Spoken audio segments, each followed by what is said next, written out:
Hi friends, welcome to Spicy Pot. இன்னைக்கு Spicy Potல ரொம்ப ஹெல்த்தியான ஒரு Jaffna ஸ்பெஷல் உளுத்தம் புட்டு எப்படி செய்யறதுன்னு பார்க்க போறோம். இதுக்கு தேவையான இன்கிரிடியன்ட்ஸை நான் டிஸ்கிரிப்ஷன்ல கொடுத்திருக்கேன், ரெஃபர் பண்ணிக்கோங்க. இப்போ வாங்க சில விசேஷ நாள்கள் எல்லாம் நம்ம செய்யக்கூடிய ரொம்ப ஆரோக்கியமான இந்த உளுத்தம் புட்டை எப்படி ஈஸியா வீட்ல செய்யறதுன்னு பார்த்துடலாம். இப்போ பாருங்க, நான் ஒரு பாத்திரத்துல 2 கப் உளுந்து மாவு சேர்த்துக்கிறேன். இந்த உளுந்து மாவு செய்யற வீடியோ நான் அள்ளுப்பாக்கு செய்யறதுல அப்புறம் உளுத்தங்களி செய்யற வீடியோல எல்லாம் ஏற்கனவே போட்டிருக்கேன். அந்த லிங்க் எல்லாம் கீழே கொடுத்துருக்கேன், அதை பார்த்து இந்த உளுந்து மாவு செஞ்சிடலாம். அடுத்து 1 கப் அளவுக்கு வறுத்த அரிசி மாவு எடுத்துக்கிறேன். இது ரெண்டையும் நல்லா மிக்ஸ் பண்ணி விட்டுலாம். இப்போ இது ரெண்டுமே நல்லா மிக்ஸ் ஆயிடுச்சு. அடுத்து நம்ம சர்க்கரை பாகு எப்படி செய்யறதுன்னு பார்த்துடலாம். இப்போ அடுத்த ஒரு பேன்ல நான் 1.5 கப் அளவுக்கு சுகர் சேர்த்துக்கிறேன். நம்ம மாவு எவ்வளவு எடுக்கிறோமோ அதுல பாதி அளவுக்கு சுகர் எடுக்கணும். அடுத்து இந்த சுகர் உருகுறதுக்காக ஒரு 3/4 கப் அளவுக்கு தண்ணி சேர்த்துக்கிறேன். இப்ப ஸ்டவ் ஆன் பண்ணிட்டு இது கொஞ்சம் கொதிக்க ஆரம்பிக்கிற வரைக்கும் வெயிட் பண்ணலாம். பபிள் வர்ற ஸ்டார்ட்ல இருந்து 5 மினிட்ஸ்க்கு இது கொதிக்கணும். அதுதான் கணக்கு. நம்ம கம்பி பாகு பதம் இதெல்லாம் தேவையில்ல. இதுல கொதி வர ஆரம்பிக்கிற டைம்ல இருந்து 5 மினிட்ஸ் கொதிக்க வச்சுட்டோம்னா போதும். இப்ப பாருங்க, 5 மினிட்ஸா நம்மளோட சுகர் சிரப் நல்லா கொதிச்சிட்டு இருக்கு, நல்லா திக்காயிடுச்சு. இந்த ஸ்டேஜ்ல நான் 1/4 கப் அளவுக்கு துருவின தேங்காய் பூ சேர்த்துக்கிறேன். இருக்குல்ல, இதில் போட்டதுமே லைட்டா மிக்ஸ் பண்ணிட்டு நம்ம ஸ்டவ் ஆஃப் பண்ணிடலாம். இப்போ இந்த சுகர் சிரப்பை எடுத்து நம்ம மாவை எப்படி மிக்ஸ் பண்றதுன்னு பார்த்துடலாம். இப்போ பாருங்க, நம்ம கலந்து வச்ச மாவுல இந்த சுகர் சிரப்பை விட்டு இப்படி கொஞ்சம் கொஞ்சமா கிண்ட வேண்டியதுதான். நல்லா உருண்டு திரண்டு ஒரு பால் மாதிரி வர்ற வரைக்கும் நம்ம இதை விட்டு கிண்டிட்டே இருக்கலாம். கொஞ்சம் கொஞ்சமா மிக்ஸ் பண்ணிட்டே இருக்கணும். இப்போ பாருங்க, இந்த பதத்தை நல்லா மாவு மாதிரி திரண்டு வந்துடுச்சு. உங்களுக்கு தண்ணி பத்தலைன்னா லைட்டா சுடு தண்ணி தெளிச்சுக்கலாம் மேலால. சுகர் எதுவும் ஆட் பண்ண தேவையில்ல. இப்போ நம்ம இதை கையால் அப்படி பிசைஞ்சோம்னா பாருங்க, இந்த மாதிரி பால் மாதிரி வரும். பாருங்க, இந்த மாதிரி நல்லா உருட்டி வச்சாச்சு. இப்போ நம்ம இதை மூடி வச்சு ஒரு 1/2 மணி நேரத்துல இருந்து 1 மணி நேரம் வரைக்கும் அப்படியே வச்சிடலாம்.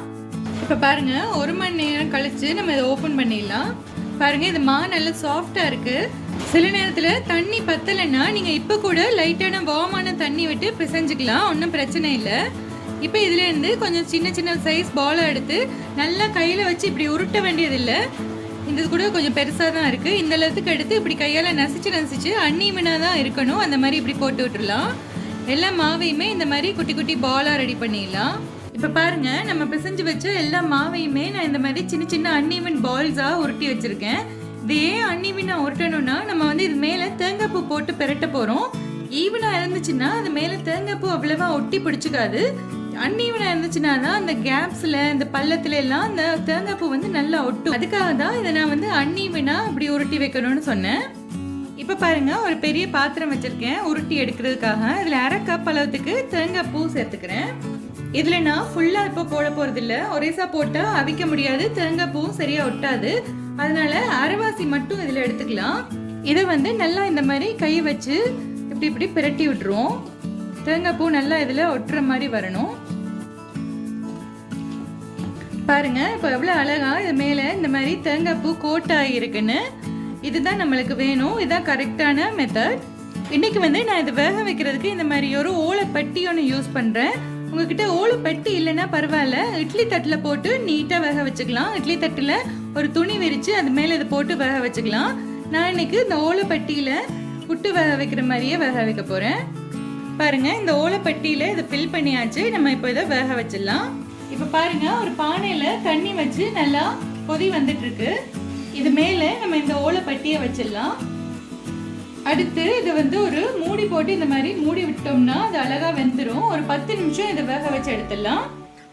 இப்ப பாருங்க, 10 நிமிஷம் ஆயிடுச்சு. இது நல்லா வெந்துட்டு இருக்கு. ஓபன் பண்ணிடலாம். நல்லா வெந்துடும் 10 நிமிஷத்துலயே. இப்ப நம்ம இதை வெளியில எடுத்துடலாம். இப்ப இந்த பிளேட்ல அப்படியே கவுட்டுட்டோம்னா பாருங்க, அப்படியே கூம்பா நிற்கும். பரவாயில்ல, கொஞ்சம் கொஞ்சம் உடஞ்சிடுச்சு, மற்றபடி கூம்பா இருக்கு. இப்ப அதே மாதிரி நான் அடுத்த செட்டையும் இதை அவிச்சு எடுத்துட போறேன். இப்ப பாத்தீங்களா, ரொம்ப சாஃப்டான உளுத்தம் புட்டு சூப்பரா ரெடி ஆயிடுச்சு. உடம்புல இருக்கிற நம்மளோட எலும்பு நல்லா ஸ்ட்ராங்கா இருக்கணும்னா உளுந்து நம்ம சாப்பாட்டுல அடிக்கடி சேர்த்துட்டு வரணும். இது குழந்தைங்கள்ல இருந்து பெரியவங்க வரைக்கும் எல்லாருமே நல்லா சாப்பிடலாம். ரொம்ப ஆரோக்கியமானது கூட. என்னன்னா, இது நம்ம புட்டுன்னு சொல்றோமே, பெருசு பெருசா பால் மாதிரி இருக்கேன்னு சொல்லி கேட்கலாம் நீங்க. இந்த உளுத்தம் புட்டு தெரியாதவங்க, ஆவியில வேக வச்சு எடுக்கிறதுனாலதான் நம்ம உளுத்தம் புட்டுன்னு சொல்றோம். இது உளுந்துமா பால்ஸ் அப்படி கூட நீங்க சொல்லிக்கலாம்.